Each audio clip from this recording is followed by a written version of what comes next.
Gawa! Good morning po sa lahat. At nandito na rin po kami sa beach ng Nahay Cavite. And shout out kay Dong Tisoy. At may pinuntahan kami dito. May nakita kami nga naglalambat. So may nangingisda dito.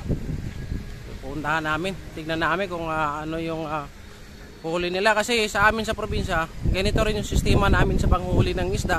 Pero ito, sa kanila ay ilalatag nila. Tapos wala silang hawak na kawayan. Sa amin kasi may kawayan. Oh. Ito ipakita ko sa inyo. Ayan po silang dalawa, si Kuya.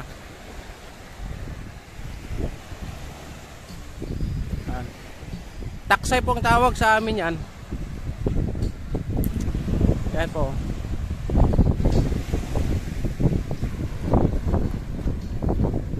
Ayan silang dalawa, Kuya. Bali, yan po itaksay tawagin. Hila-hila.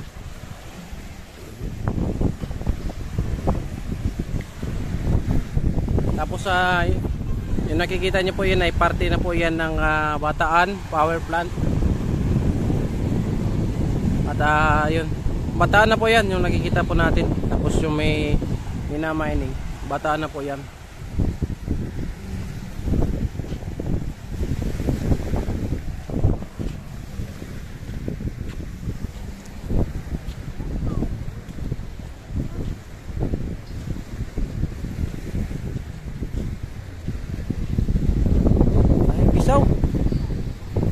Madami uli niya, boy?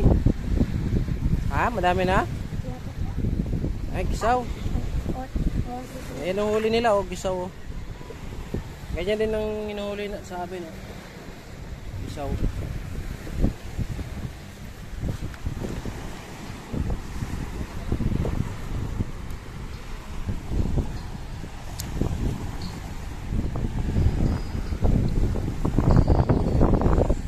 So yung sistema din namin na panguhuli ng gisaw, ganito rin sa amin. May isa din dyan sa gilid at isa ay naglalatag ng lambat paikot.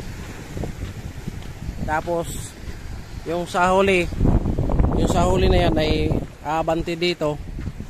Tapos yung isa naman ay iikot yan, paikot yan hanggang dito, makadaong. So sa ganitong sistema, nakikita ko namin yung gataw dyan kung paano tumakbo yung gisaw.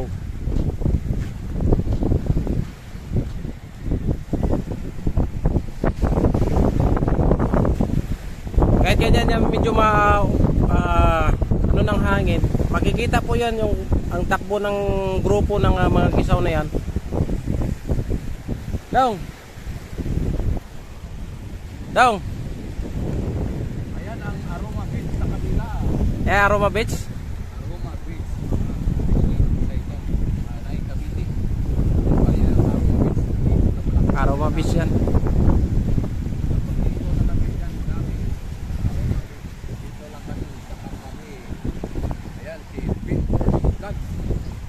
Yo, shout out mga Kadong Tisoy. At support po natin ang channel ni Dong Tisoy. Pakipalo po ang kanyang page para sa kanyang dashboard. Makumpleto yung 6 plus 60k minutes views. Ayan, sa kanyang page naman. Suportahan po natin si Dong Tisoy sa Facebook page po niya, Dong Tisoy TV Vlogs.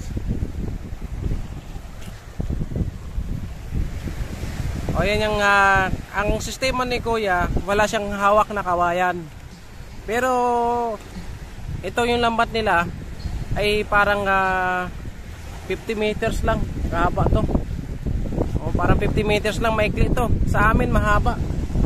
Nasa 100 yung pinakamaikli, 100 meters. Dong, paano mo nga ako? Tawag nito? Baka niluran na ako ng part nito. Wala akong signal. Hotspot. Walang signal yung dito. Walang signal yung dito si hotspot. Kaya nag-vlog na lang ako. Wala oh. Ayan oh. To context lang meron. To context ko walang load. Pag ganito, nakikita mo ba yung gisaw dyan kung paano tumakbo? Pag maalon-alon? Adong?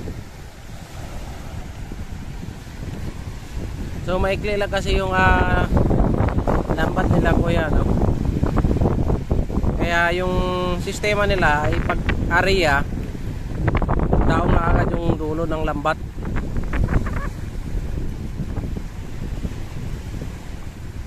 Dito yan sila banda. Kaya magsasanya ng lambat nila dito bandang part na to.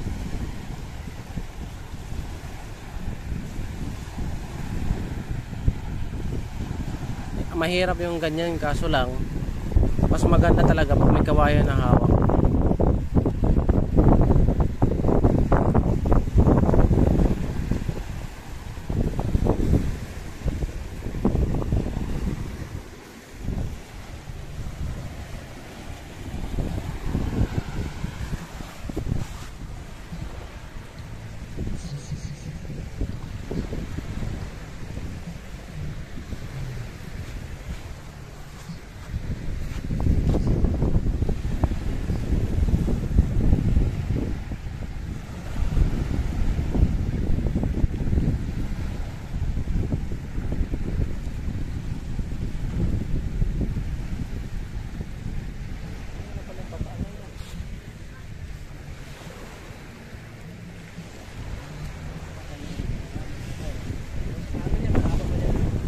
Yan ang maganda doon dalhin sa, no? Sa Lagundong.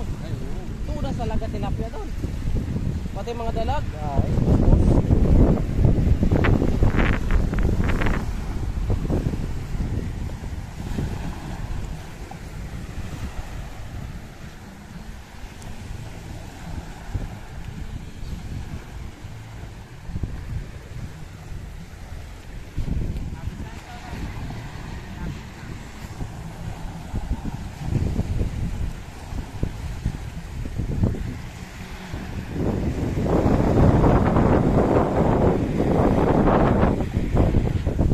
ito po yung ano nila, procedure ng taksay sa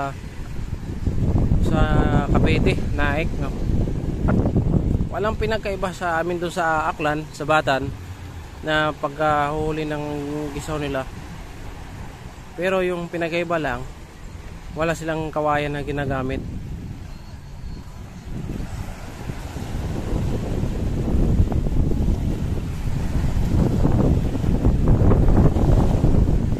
Sistema nila, ipot din.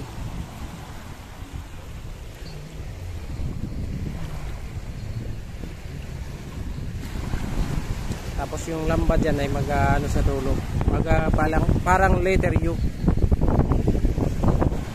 para yung isda doon sa sakay sa ilalim, o kaya tinatawag nila yung bulsa. Ay, may mga gisaw, oh.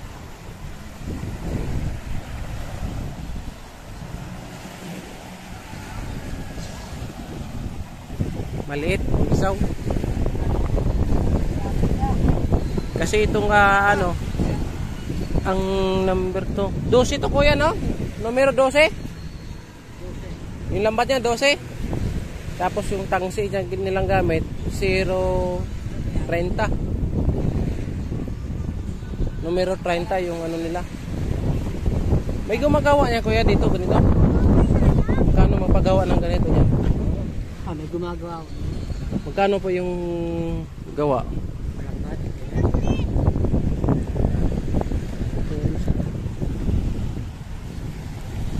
Tapos yung sistema nila ganito lang din, no? Pag-arrange ng lambat.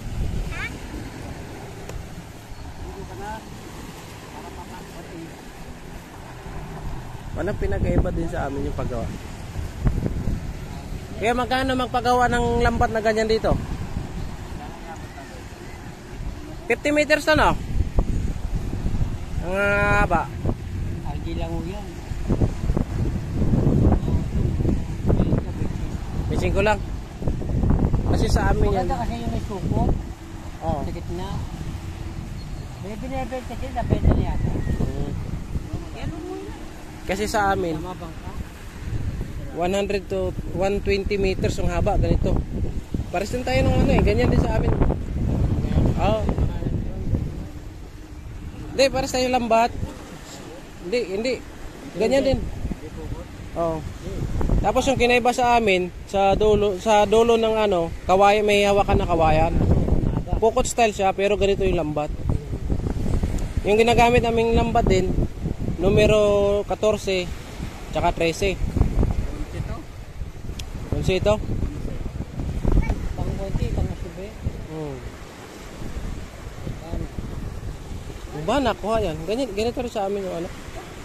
Lambat doon. Magdasa niya, magdadagan. Oh, ganyan din kuha namin, mga gisaw din. Kung ano din madali dyan sa tabing dagat, ganyan din yung ano. Kasi pag nakakawa ka, Kawan. Maganda yung pagkawan. banyak. Banak, yung grupo ng mga gisaw na ano. Pag pinabos na, wala na eh. Tsaka may naliligo kasi sa unahan. Bubugaw. Kung walang naliligo sa unahan, kasi simula yan doon, alam ko magbababa yan dito. Pag gabi siguro maganda. Ha? Pag gabi maganda. Oo. Sa gabi maganda yung mga huli niyo kuya. Sa gabi. Wala nang ka, wala Storbo. masyadong naliligo. Hindi nabubugaw. Maganda dito din dong magkitang dong, labay. Palangre, Kaya maraming nakakawin. ngawin. Ayun o, mga bangka na maliliit, tawil yan eh. Kitang. Laro pa. Style. Yung ganon, sud ba? Meron lang dito dito. Alamang. Minsan dito di ba kuya may ng ano ang alamang? Oh, pag season ng alaman kasi tatabi yan eh. Dati kami naligo kami dyan. Oh. May dagang ganon. Salting pa yung pali na eh. Wala ka ngayon. Naparo kasi yun. Ay, may kawil oh. Yan, pambisugo yun. Kapon, malaki na uli niya. Nangawit kayo na ito.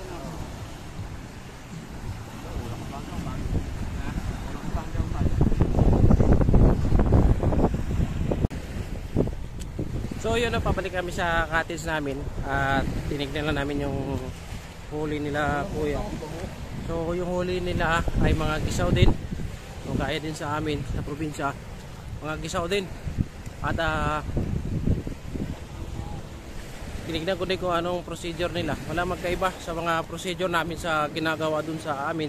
Kasi yung baybayin dito parehas lang din sa amin. At may mga nakikitang din palangre. May mga pamingwit. Yan din mga hanap buhay pala dito ng mga ano, ng mga taga rito sa Naik, Cavite.